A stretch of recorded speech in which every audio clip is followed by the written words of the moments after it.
तो हम लोगों के लिए तो ये महाकुंभ सबसे बड़ा कुंभ है ना। वो भी 12 साल बाद कुंभ लगता है। यह कुंभ तो 144 वर्षों बाद लगा है। तो 144 वर्ष बाद तो हम क्या, हमारे बच्चे भी शायद जीवित न रहें।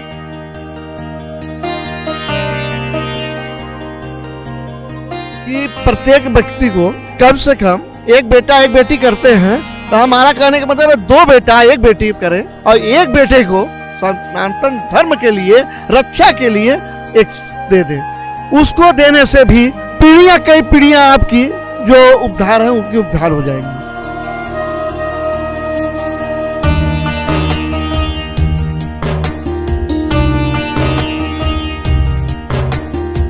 आप लोग कहाँ से आए? हम लोग मिर्जापुर से आए हुए हैं। महाकुंभ में आके आपको कैसा लग रहा है? देखिए, महाकुंभ में आके बहुत अच्छा लग रहा है। साधु संतों का आशीर्वाद मिल रहा है और इससे बड़ा क्या चाहिए। ये सनातन धर्म है हमारा। सनातन धर्म के हम लोग जानने वाले, मानने वाले अनुयायी हैं। तो हम लोगों के लिए तो ये महाकुंभ सबसे बड़ा कुंभ है ना। वो भी 12 साल बाद कुंभ लगता है। यह कुंभ तो 144 वर्षों बाद लगा है। तो 144 वर्ष बाद तो हम क्या, हमारे बच्चे भी शायद जीवित न रहें। तो ऐसा जब सौभाग्य मिल रहा है तो क्यों न सौभाग्य का लाभ उठाएं। हम तो 10 तारीख आए हुए हैं और 27 फरवरी को जाएंगे पूरा कल्पवास करके 1.5 महीने का। अब दोबारा लाइफ में मिलेगी कि नहीं। नौकरी छोड़ के आए हुए हैं। नौकरी छोड़ के आए हैं? बिल्कुल, रिजाइन दे करके आए हुए हैं। छुट्टी मांग रहे थे, बोले नहीं मिलेगी। तो हमने कहा ये रिजाइन भी ले लीजिए, इससे अच्छा अवसर कब मिलेगा हमें। अरे सर, इस्तीफा दे दिए हैं तो टैलेंट थोड़ी खत्म हो गया है। फिर जाएंगे, फिर नौकरी मिलेगी। कौन सी नई बात है नौकरी के, नौकरी नई नौकरी मिलेगी। नौकरी के तो इस्तीफा हम भी देते हैं। बाप दादा आपने भी दिया इस्तीफा? हम भी इस्तीफा दिए हैं। हम भी नौकरी का इस्तीफा दिए, छुट्टी नहीं मिलता। ये ऐसा नहीं कि नौकरी नहीं मिलेगी तो कुछ हो जाएगा मेरा। बाप दादाओं ने इतना पुण्य कमाया है, इतना कुछ मेरे लिए छोड़ के गए हैं कि मैं ट्रैक्टर भी चलाऊंगा तो 4 व्हीलर से टहरूंगा। इतना छोड़ के गए हैं प्रभु की कृपा से। तो उस नौकरी की टेंशन नहीं है। नौकरी आती है, जाती है। महाकुंभ के इस पर्व पे क्या संदेश देना चाहेंगे लोगों को? हम लोगों से यही कहेंगे कि ये सनातन का सबसे बड़ा पर्व है। परिवार के साथ आएं, त्रिवेणी संगम पर स्नान करें और पुण्य के भागी बने। जितने ज़्यादा लोग हो, जहाँ से भी हो, सनातन धर्म से जुड़े लोग जहाँ जहाँ हो, अगर उनकी शक्ति है, वहाँ सामर्थ्य है, यहाँ आ सकते हैं तो त्रिवेणी संगम पर आएँ, स्नान करें और पुण्य के भागी बने। क्योंकि यहाँ जो संतों का ज्ञान बढ़ रहा है वो कहीं दोबारा नहीं मिलने वाला है। लोग कहते हैं ना गंगा जमुना सरस्वती का संगम होता है, तो यहाँ सरस्वती नहीं है, यहाँ गुप्त सरस्वती है।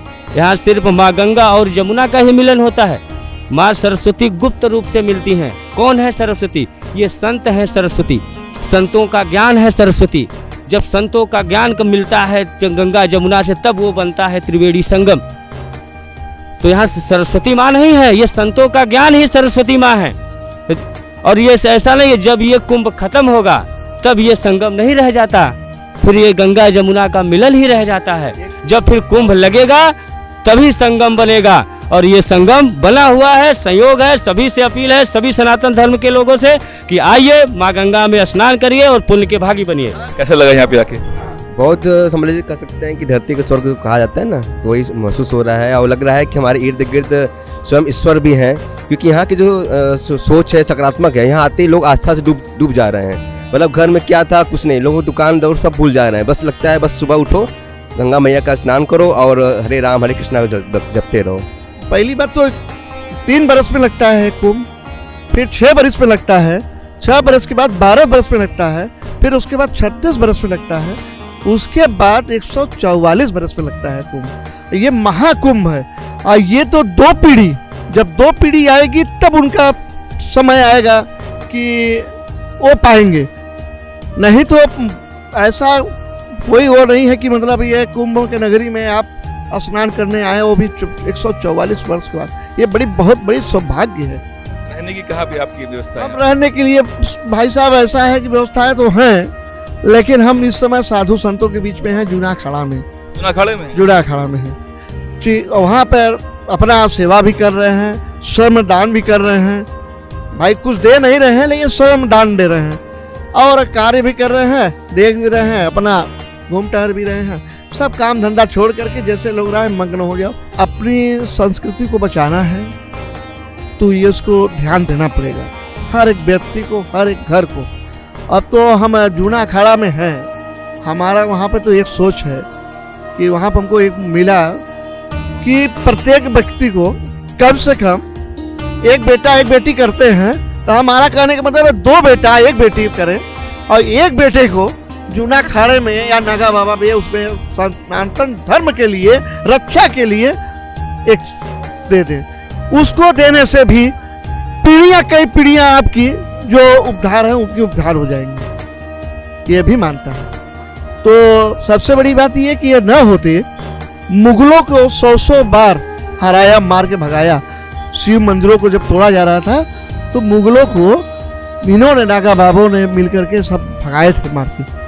तो आज वो न होते ना तो हिंदुस्तान तो न होता। कि जो बेटिया को चेक कराते हैं, मशीन से चेक कराते हैं कि बेटी है कि बेटा है, अगर तो बेटी है तो हमारा ये कहने का मतलब है आप उसको मारिए मत, बल्कि उनको करिए 2-4 साल सेवा करिए, किसी अखाड़े को दे दीजिए, अपने कई पुण्यों को कितने जन्मों को तारेंगे और उसके बाद आपकी भी पुश्ते और हमारे विश्व के आने वाले हिंदू के लिए तत्व के लिए झांसी की रानी रहेंगी। धन्यवाद। बात करने के लिए बहुत धन्यवाद।